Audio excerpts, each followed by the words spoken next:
Hijab ಹೋರಾಟಗಾರ್ತಿ Alia ಅಸಾದಿ tweet ಮಾಡಿರುವಂಥ ವಿಚಾರಕ್ಕೆ ಸಂಬಂಧಪಟ್ಟಂತೆ ಉಡುಪಿ ಶಾಸಕ ರಘುಪತಿ ಭಟ್ ಅವರು ಪ್ರತಿಕ್ರಿಯೆಯನ್ನು ನೀಡಿದ್ದಾರೆ.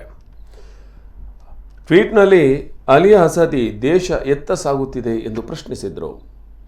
ಇದಕ್ಕೆ ಪ್ರತಿಕ್ರಿಯೆ ನೀಡಿರುವಂತಹ ರಘುಪತಿ ಭಟ್ ಅವರು, ಅವರ ಎಲ್ಲ ಟ್ವೀಟ್ಗಳನ್ನು ನಾನು ಗಮನಿಸಿದ್ದೇನೆ. ಇವರು ಭಾರತದ ಜನತೆ ಆತಂಕ ಪಡುವ ಸ್ಥಿತಿ ನಿರ್ಮಾಣ ಮಾಡಿದ್ದಾರೆ. ನಾವು ಈ 20ನೇ ಶತಮಾನದಲ್ಲಿ ಇದ್ದೇವೆ.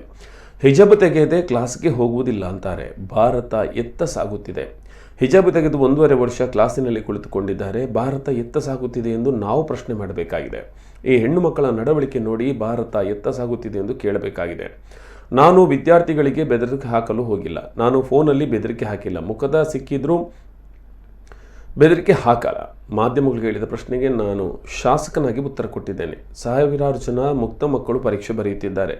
ಇವರು ಹಾಗೆಲ್ಲ, ಎಲ್ಲೂ ಪರಿಶ್ರಮ ಪಟ್ಟು ಪರೀಕ್ಷೆ ಬರೆಯುತ್ತಿದ್ದಾರೆ. ಹಿಜಾಬ್ ತೊಟ್ಟು ಪರೀಕ್ಷೆ ಬರೆಯಲು ಅವಕಾಶ ಇಲ್ಲ ಎಂದು ಗೊತ್ತಿದ್ದು ದುರ್ವರ್ತನೆ ತೋರಿದ್ದಾರೆ.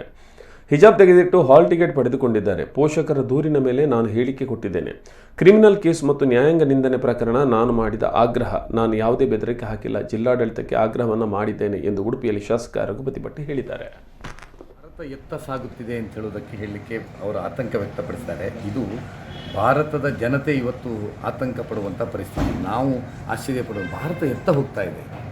ಹೆಣ್ಣು ಮಕ್ಕಳು ಇನ್ನು 20ನೇ ಶತಮಾನದಲ್ಲಿ ಕ್ಲಾಸ್ ರೂಮ್ ಒಳಗೆ ಹಿಜಾಬ್ ತಿಕ್ಕೊಂಡು ನಾನು ಎಕ್ಸಾಮ್ ಬರೀಲಿಕ್ಕೆ ತಯಾರಿಲ್ಲ ಅಂತ ಹೇಳುವಂಥ ಮಟ್ಟದ ಮನಸ್ಥಿತಿಯನ್ನು ಈ ಹೆಣ್ಣು ಮಕ್ಕಳು, ಇನ್ನು 16-17 ವರ್ಷದ ಹೆಣ್ಣು ಮಕ್ಕಳು, ಅದು 1.5 ವರ್ಷ ಕ್ಲಾಸ್ ರೂಮಲ್ಲಿ ಹಿಜಾಬ್ ತೆಗೆದಿಟ್ಟು ಕ್ಲಾಸ್ ರೂಮಲ್ಲಿ ಭಾಗವಹಿಸಿದಂಥ ಹೆಣ್ಣು ಮಕ್ಕಳು ಇದನ್ನು ಮಾಡ್ತಾಯಿದ್ರೆ ಭಾರತ ಎತ್ತ ಹೋಗ್ತಾ ಇದೆ ಅಂತ ನಾವು ಇವತ್ತು ಅವರ ನಡವಳಿಕೆಯನ್ನು ನೋಡಿ ಪ್ರಶ್ನೆ ಮಾಡಬೇಕಾದಂಥ ಒಂದು ಸಂದರ್ಭ.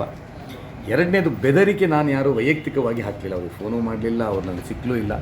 ನಿಮ್ಮ ಮಾಧ್ಯಮದೆದುರು ನೀವು ಕೇಳಿದಂಥ ನಿನ್ನೆ ನನಗೆ ಪ್ರಶ್ನೆ ಕೇಳಿದ್ದಕ್ಕೆ ನಾನು ಒಬ್ಬ ಶಾಸಕನಾಗಿ ಖಡಕ್ ಆದ ಉತ್ತರವನ್ನು ಕೊಟ್ಟಿದ್ದೇನೆ. ಏನಂದರೆ ಈ ಥರ ನೋಡಿ, ಇವರು 6 ಜನ, ಇವರೀಗ ನಿನ್ನೆ 2 ಜನ ಹೋಗಿದ್ದಾರೆ.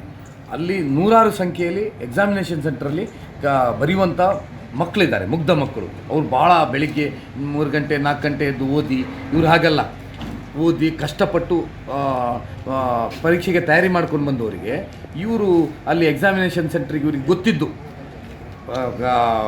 ಹಾಲ್ ಟಿಕೆಟ್ ತಗೊಳ್ಳುವಾಗ ಹಿಜಾಬ್ ತೆಗೆದಿಟ್ಟು ಎಕ್ಸಾಮ್ ಬರೆದಿದ್ದಾರೆ ಮಾತ್ರ ಅಂತ ಹೇಳಿ ಕೊಟ್ಟಿಟ್ಟು, ಹಾಲ್ ಟಿಕೆಟ್ ತಗೊಳ್ಳುವಾಗ ಹಿಜಾಬ್ ತೆಗೆದಿಟ್ಟು ತಗೊಂಡು ಆಮೇಲೆ ಬಂದು ಅಲ್ಲಿ ಎಕ್ಸಾಮಿನೇಷನ್ ಸೆಂಟ್ರಲ್ಲಿ ಡ್ರಾಮಾ ಮಾಡಿ ಅಲ್ಲಿ ಪೊಲೀಸ್ ಬಂದು ಇಡೀ ಹೆತ್ತವರು ಮತ್ತು ಎಕ್ಸಾಮಿನೇಷನ್ ಸೆಂಟರ್ ಇರುವಂಥ ಪ್ರಾಮಾಣಿಕವಾಗಿ ಕಲಿತು ಬರೀಲಿಕ್ಕೆ ಬಂದಂಥ ಮಕ್ಕಳಿಗೆ ತೊಂದರೆ ಮಾಡಿದ್ದನ್ನು ಕಂಡು ನಾನೊಬ್ಬ ಶಾಸಕನಾಗಿ ನಮ್ಮ ಪೋಷಕರ ಒಂದು ಕಂಪ್ಲೇಂಟ್ನ ಮೇಲೆ ಹೇಳಿದಂಥದ್ದು.